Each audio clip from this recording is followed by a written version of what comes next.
Hi, I'm June Jackson with Mindful Integration. I'm going to talk about a topic today that comes up a lot in the wellness profession, in the mental health profession. And it's kind of a topic that is not really talked about a lot. A lot of my clients um, haven't thought about it. And I notice even within the wellness profession and even within the mental health profession, sometimes this isn't really talked about. And I think one of the main reasons is because it's so misunderstood. Like we can't explain it, basically. So I guess the main thing that I find to be very intriguing about this topic is how we understand that coping strategies develop during a period of our life where it was difficult, right? That makes sense that even if it's unconsciously done, we can understand it's that the mind and the whole system is amazing in the fact that it creates these coping strategies for us to help us survive and get our needs met and avoid pain and danger. But what we don't understand and what typically isn't really talked about a lot because of the fact that it is so intriguing is the fact that why are these coping strategies still running when we don't need them anymore and we don't want them? So, as an adult, I might be, everything could be going fine in my life. And, but yet these coping strategies are still coming up and taking over. And my system is reacting and responding in the moment as if I'm in danger. And so I see this a lot with my clients, and I wanted to talk about that today. First of all, it's important that we acknowledge that trauma happens, and sometimes it seems obvious that this was traumatic, but many, many times it is super subtle. And even we, as we begin to look back to our childhood, and as we're doing this work, the work that we do at Mindful Integration is to gently and carefully take the client back into the past. The whole system will participate in this practice of going within and seeing what happened to me that was traumatic to my system. You know, whether anybody else thinks it was traumatic or whether I even think it's traumatic. There have been things that have happened to me where I wouldn't necessarily have thought that that was a major trauma, but yet I can see how, even though I was able to cope with it at the time and get through it, I can see how unconsciously it is at the origin of a coping strategy that might be coming up for me. So there is a reluctance to address the issue of trauma, and I get that. However, I think it's better just to acknowledge that being a human being in itself is traumatic. I mean, even the birth process in itself can be traumatic. We can experience lots of traumatic events throughout our life, and these aren't necessarily events that were perpetrated upon us by an evil person or anything. I mean, our caretakers might have had the very best intentions for us, and yet events can sometimes be traumatic without us realizing it. So, I guess my first point is let's just address the issue that trauma does happen to us and we're human beings, and it's okay to admit that. So the beautiful part about it is that our our psyche, our system subconsciously creates these strategies to help us deal with any type of trauma that we've experienced. And in the moment, we're not even aware of it. We're just functioning like the coping strategy takes possession of us and helps us cope and get through it. And then once we're through it, we just hopefully go back to living our life, and we don't necessarily ponder on, wow, what just happened. And we're not focusing on, this is what happened and this is what I did to get by and to get through this. And now I'm going to notice how it can relax. And then maybe later some other trigger would happen to re-trigger this. And we don't become conscious. We're not aware of, oh, that coping strategy has possessed me again. We're unconscious of it, even though it's running me. We can be so unconscious of it. Some of the common coping strategies that I have noticed in myself and others are the need to be in control. So there could be the story running, or the controller of, I need to be in control of everything. And this can manifest a bunch of different ways. Number one, trying to control everything and everybody. Number two, having everything all, perfect and in place and scheduled. And, there can be an idea that any unexpected thing could end up being a trigger. So, for example, if you were raised in an environment where things were not stable and there was unexpected things coming up, then anything unexpected, even now that you're an adult and you're safe and everything's good, anything unexpected could trigger experiences in childhood when you didn't know what to expect, because maybe your caretakers or your siblings were unpredictable. They might have even been alcoholics or drug addicts, or anything. They could have even just been sick. A parent that is ill and unavailable, and maybe the illness was unpredictable. So that's why traits of the trigger is very helpful to realize. Oh, so for example, in this example, so unpredictability triggers me, right? That's why understanding the traits is so important. So let's go into some of the other ones. We have a lot of programs that are about being in control, making sure I understand exactly what is going to happen next and doing the best I can to control that. And then on the other side of things, you'll see more of a submissive type of approach to life.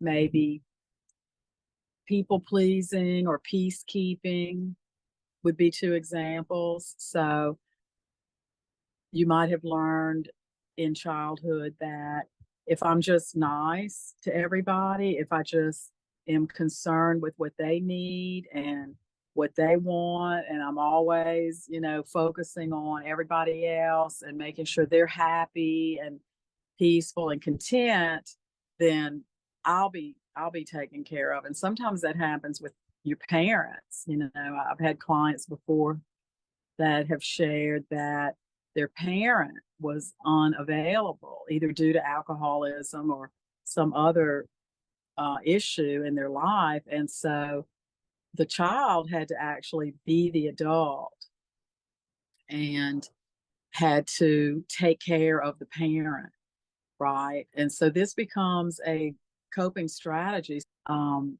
If your mother wasn't going to be able to get up and go to work tomorrow so she could earn enough money to buy food and clothes so you can go to school. So you might have learned that you have to enable her, you have to take care of her. That was for survival for you, right? And so it makes sense when we look at it like that. But what doesn't make sense, this is my point of this video, what doesn't make sense is the fact that, oh, okay, I'm an adult now. I have my own family. I have a good career. We're financially stable. My partner is supportive. My kids are doing good in school.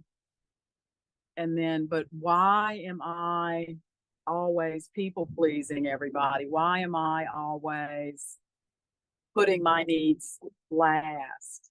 And therefore I'm not actually getting my needs met. And really, the reason I'm not getting my needs met is because I'm not expressing my needs, because I learned how to just deny that I even have needs, right?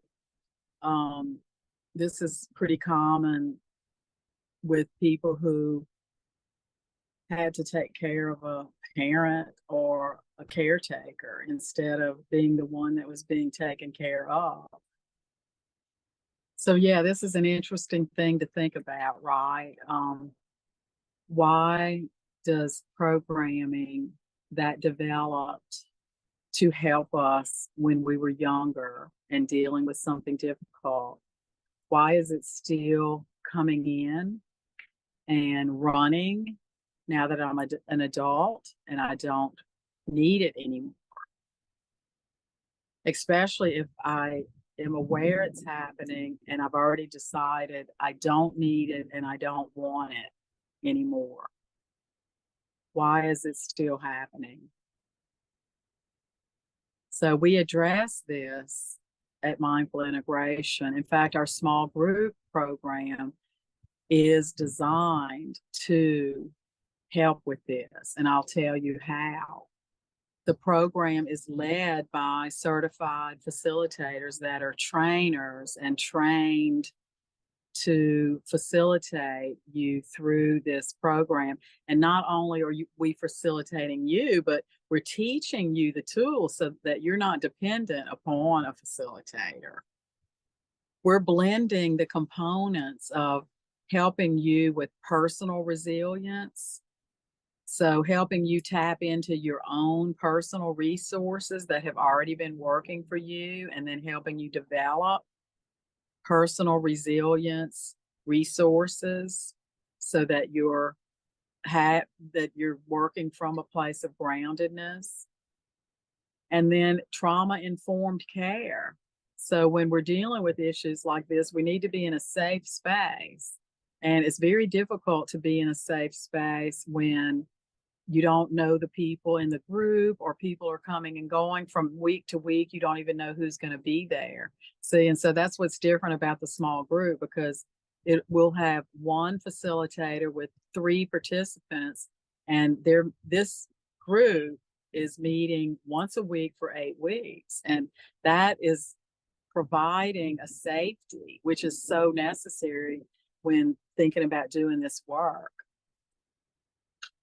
Yeah, it's important to understand why small group instead of just one-on-one sessions. So the safe space is very important, and we're teaching these tools. We have a concise set of tools they're easy to teach. They're not always easy to practice, but they're easy to teach. And not only are we teaching them to you, but we're modeling how they work. We're actually using these tools in our lives, and we're sharing that with you so that you understand how the tools actually work when they're, being used. So you'll have a series of videos that you can watch and study between the small group meetings. And then in the small group meetings, we're getting together and we're working together. We're developing trust, we're developing rapport, we're learning how to express and feel and hold space for one another. It's amazing. So if you've noticed this happening, if you've noticed yourself reacting to things in life in a way that you would prefer not to, if you would prefer to be able to choose your response instead of going into an automatic reaction, If you've noticed that you have certain, um, let's say, coping strategies that are popping up and you're wanting to have more kind of be able to manage, you would like to be able to manage your reactions and responses a little bit better, then, and maybe you've tried a lot of things. um, I think that this program, you will find that it really helps. And again, because this might not be an overnight turnaround, but the fact that we're teaching you the tools means that you're going to be able to practice them in your life moving forward.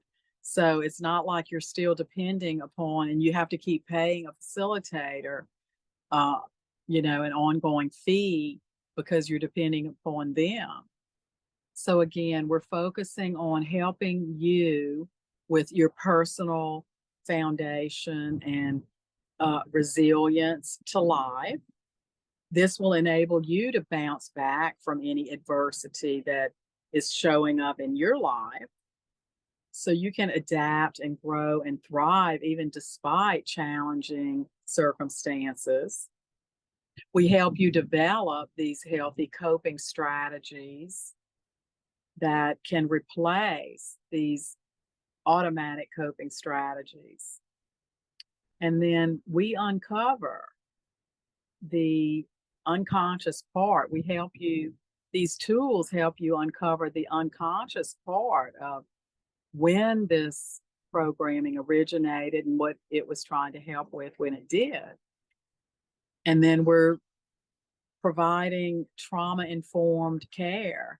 We're providing a supportive, safe environment.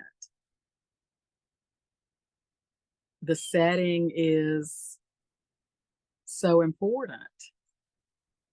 And then practicing the tools together is something that I can't really explain to you. You have to experience it to understand that. And I'll put a link in the description below so that you can see some testimonials from some of our recent participants that attended the small group personal processing program. It's an 8-week program and it's just really beautiful. And feel free to reach out if you have any questions. And please hit the subscribe button and give us a thumbs up. Thanks.